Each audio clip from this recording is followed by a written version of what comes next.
The foreman fell in love upon seeing me in my room like that. He was meant to repair the ceiling, merely patching up the crack and leaving afterward. However, that day, when the door swung open and he entered my room, something transformed. I was unprepared for anyone to witness me in that state. Half-dressed, vulnerable, caught in a mix of comfort and embarrassment. I anticipated awkwardness, perhaps a joke. Instead, he gazed at me as if I were the only unbroken thing in the world. That was the moment when a shift occurred. Something I had never anticipated from someone like him. Before we proceed, please ensure you subscribe to the channel, like this video, and activate notifications. This way, you will not miss the continuation of this story, as what transpired after he closed the door will remain with me eternally. When I relocated to that small apartment upstairs, I had low expectations. It was a temporary arrangement, a place to endure while I completed my graduate studies. The windows were leaky. The heater groaned like an elderly man. And the bedroom ceiling appeared to have endured better decades. Yet, it was mine. My domain. My solitude. That morning, the rain was pouring heavily. I was half-dressed in an old t-shirt and a pair of soft lounge shorts, sitting cross-legged on my bed with my laptop open. I had not even brewed coffee yet. That was when I heard it. A loud crack followed by the dull thud of wet plaster crashing onto the floor. I startled. The ceiling had finally succumbed. I contacted the building office. They informed me that the foreman was already on site and would come up to inspect within the hour. Foreman? I echoed after hanging up, envisioning a middle-aged man with a beer belly and a baseball cap, likely covered in dust and solely focused on completing the task. What I encountered was entirely different. When the knock sounded, I opened the door instinctively, still barefoot, still clad in that same t-shirt and shorts. And there he stood. He appeared out of place, not because he was unsuitable for a construction site, but because he seemed unreal. He was tall, perhaps over 6 feet. Broad shoulders. Under a white t-shirt that hugged him. In a manner that made me blink twice. His arms were speckled with paint, a few tiny flecks still adhering to his skin, and his hands appeared strong enough to support the entire building if he so desired. His jeans were ripped at one knee, and his boots were caked with mud. Yet it was his face that captivated me, calm, focused, almost inscrutable, as if he had witnessed everything before and was no longer surprised by anything. Then he turned his gaze towards me, not at the mess on the floor, not at the crack in the ceiling, not even at my disheveled bed head or bare legs. At me. Just for a fleeting moment. It was as if something flickered across his expression that he hadn't anticipated, and then it vanished. Hey, he spoke in a low, steady tone. They mentioned you had a ceiling problem. His voice resonated somewhere in my chest. I quickly stepped aside, attempting to act as though I wasn't standing there. Half-dressed, my pulse racing for no apparent reason. Yes, I apologize. It collapsed this morning. It's just the bedroom. I didn't want to touch it in case something fell. You made the right call. He entered, and the room instantly felt smaller. The name's Mason. Eli, I responded. He surveyed the area, assessing the damage. I'll need to inspect the beams above.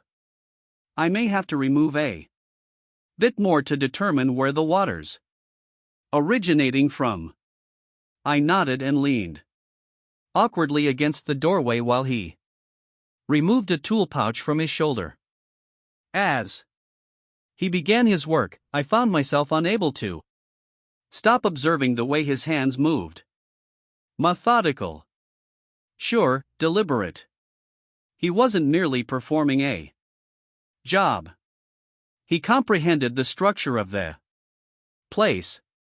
He honored the integrity of the building. Something about that resonated within me. In an unusual way. "I apologize for the mess," I said, realizing how unprepared I was for any of this. I hadn't anticipated anyone actually coming today. He glanced at me with a faint smile. If we waited for the weather to improve in the city, nothing would ever be repaired? I chuckled a bit, feeling anxious. I couldn't quite understand why I was anxious. Perhaps it was the way he occupied the room without saying much. Or perhaps it was the manner in which I had not felt acknowledged. Truly acknowledged in quite some time. And then, suddenly, he appeared, his gaze sharp yet gentle, taking up space as if he were destined to be there. Mason rose, brushing off dust from his jeans. "I will need to retrieve some supplies from the truck. It should only take a few minutes." I nodded, but as he walked past me towards the door, his eyes lingered for just a moment. And that look, unspoken, silent, direct, stirred something deep within my chest. When the door closed behind him, I realized I was still standing in the hallway, heart racing, gazing at the spot he had just vacated as if it had been seared into the walls. Then I noticed something on the floor. He had left a small folded piece of paper near my nightstand. I bent down to retrieve it. My fingers trembled because it bore my name. My fingers hovered over the folded paper for a moment longer than necessary. It was unadorned, creased once down the center. No trace of dust or smudge. Just my name, handwritten in neat block letters. Eli. How long had it been there? Before I noticed? Did he intend to leave? Was it an oversight? I unfolded it. It was not a letter, merely a single sentence, written in ink slightly darker than the paper. "You looked peaceful. Do not lose that."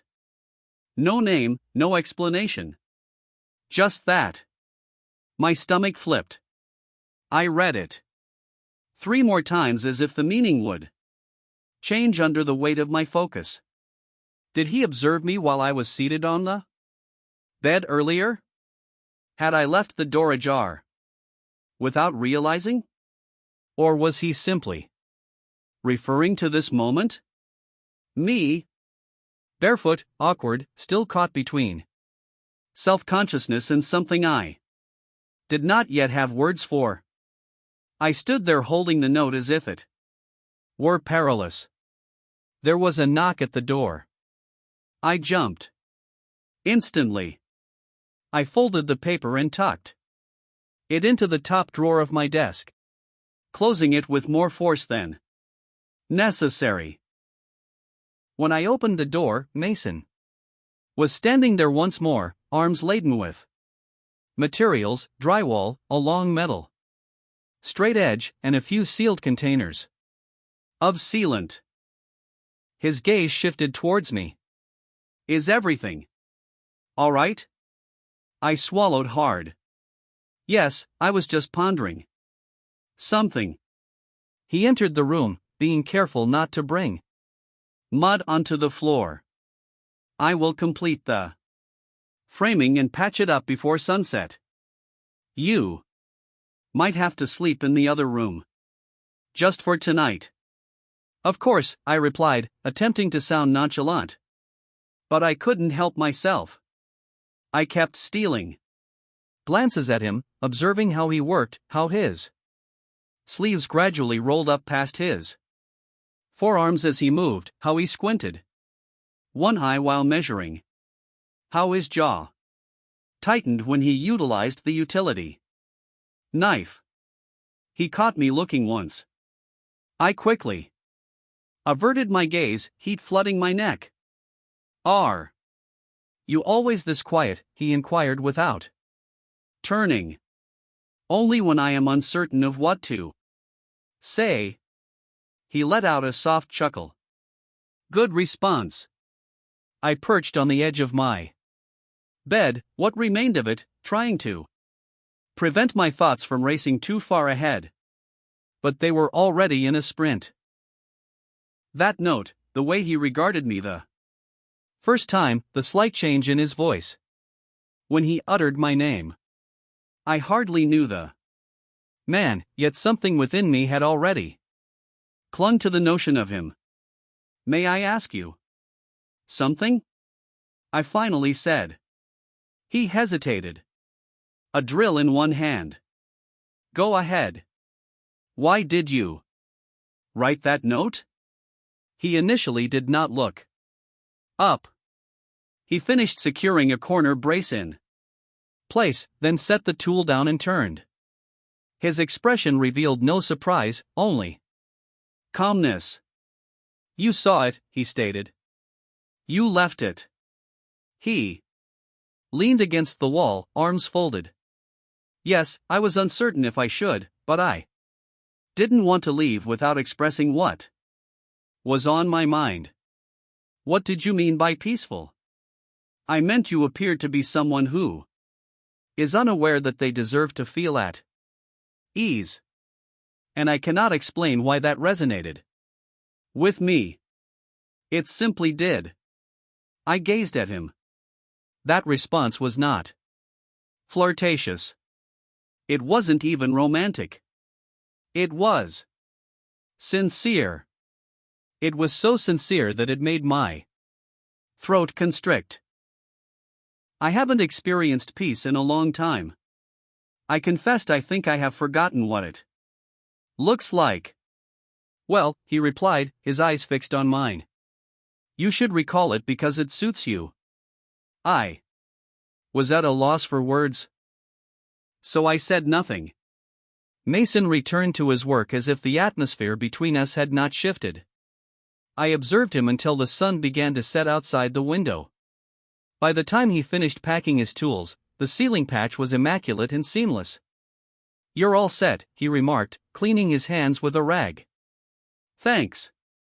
He moved towards the door but hesitated. "You don't owe me anything, but if you ever wish to talk again, I would be willing to listen." I opened my mouth to respond but then closed it again. He cast one final glance at me before departing. The instant the door clicked shut, I sank onto the bed, my heart racing as I replayed every word in my mind. I then opened the drawer and reread the note. It felt different now. I was uncertain which frightened me more, the desire to see him again or the realization that I already knew I would. 3 days went by without any word from him. I reassured myself that this was normal. He was a foreman with jobs, schedules, and a team. He likely did not even recall leaving that note. Or perhaps he regretted it.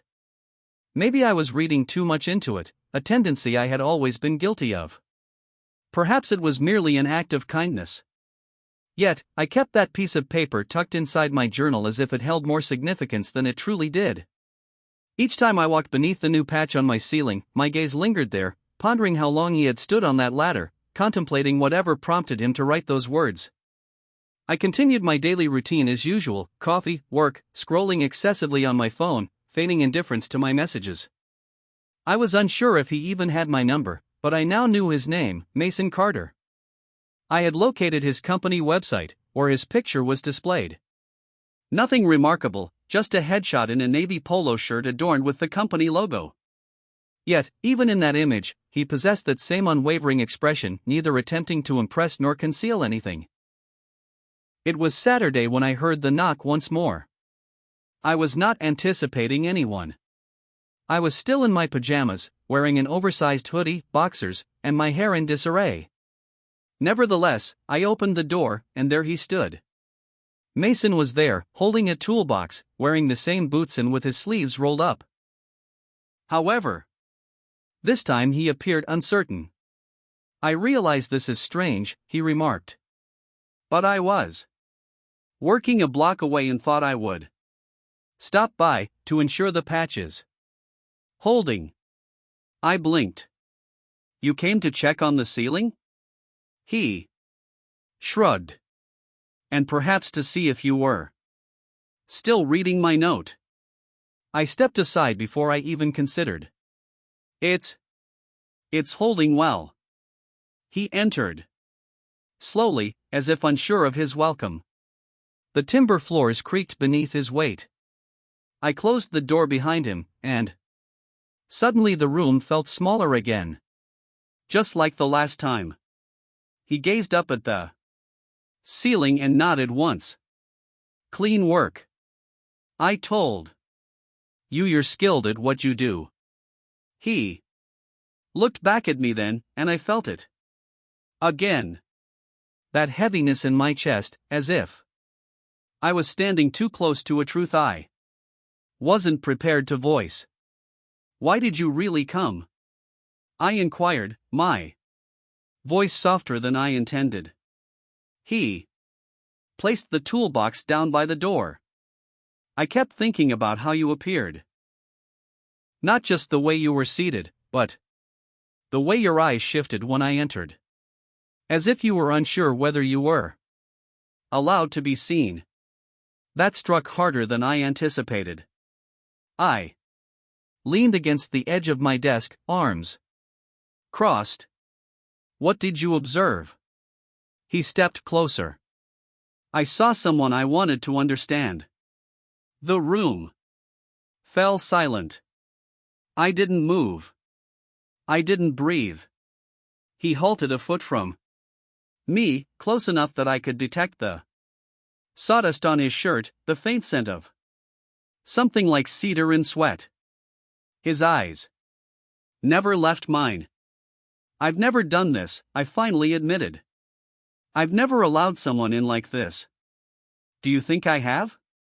His voice lowered.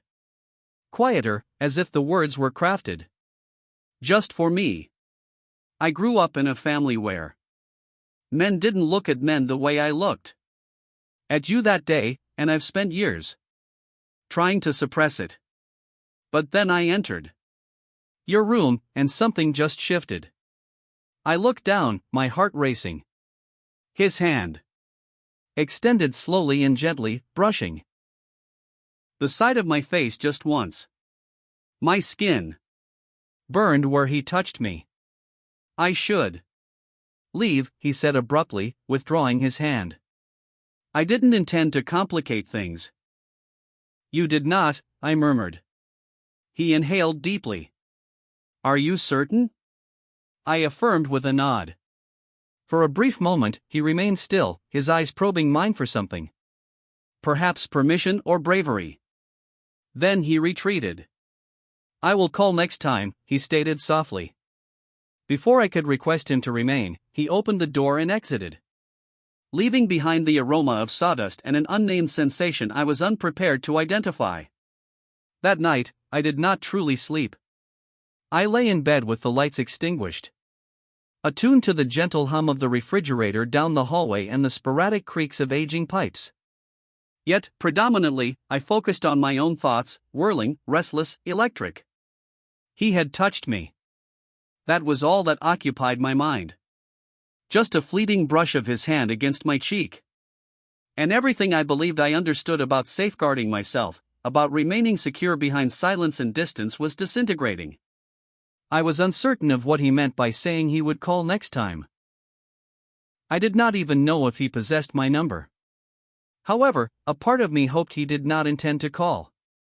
A part of me longed for his return. The following day, I flinched every time my phone vibrated. Yet it was never him. Still, I could not summon the anger I thought I should feel. He had already given me something, a glimpse, an opportunity. By Monday evening, I craved fresh air. I strolled to the corner store for something I did not even require. Chips, a soda, Anything to keep my hands occupied and my feet in motion. On my return, as I passed the front of the building, I heard voices, loud ones, construction workers. I looked up and noticed a crew working on the brick facade across the street, new scaffolding in place. One of them dropped a length of pipe and cursed loudly. Another chuckled. And there he was. Mason. On the second level, wielding a drill, half concentrating on the job, half shouting commands. He had not noticed me yet. I became motionless. Something within me urged me to flee. The other part crossed the street. I stood on the sidewalk and waited. He turned, spotted me, and something shifted in his expression. He spoke to the man beside him, then descended the scaffold slowly. Boots striking the floor with that same quiet assurance. "Hello," he remarked. "Hello," I replied. My breath catching. "Are you all right? I didn't anticipate seeing you." He nodded. "I didn't foresee you stopping." I couldn't help it. His demeanor softened. "Would you like to come around the side? There is a break room inside. It is quiet." I followed him. The room was merely a trailer. The type parked near lengthy jobs. Inside was a small table, a bench, and the subtle aroma of coffee and dust. He shut the door behind us.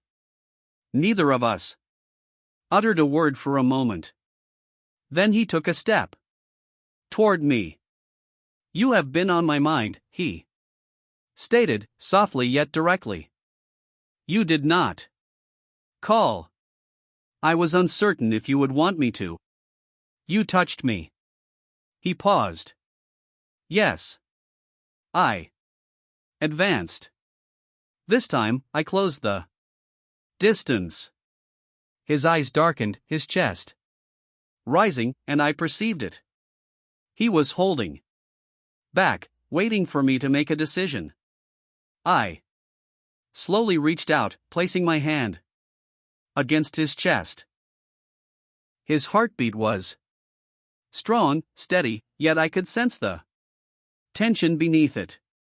He closed his eyes for a moment. "You do not have to. I am aware," I interjected. His hands settled over mine. "You frighten me," I confessed. He opened his eyes. "Why?" "Because you make me feel as though I do not have to fear being seen." He remained still, but then he leaned in so close I could feel his breath against my cheek. "I have been concealing myself for a long time," he said. "But when I gaze at you, I wish to stop." I allowed my forehead to rest against his. The moment felt suspended, charged, warm. And then there was loud banging on the door. We jumped apart. A voice called from outside, muffled. "Brakes are over. We are lifting frame beams." Mason's eyes flicked to the door, then back to me. "I must leave." "I understand." He reached into his back pocket, pulled out a crumpled notepad, and hastily wrote something down. He handed it to me. "His number. If you call me," he said, "I will come." Then he opened the door and departed. And I stood there in the stillness he left behind. Heart racing, number in hand, pondering if this was the beginning or if I would let it slip away. He returned, no tools, no excuses, just himself.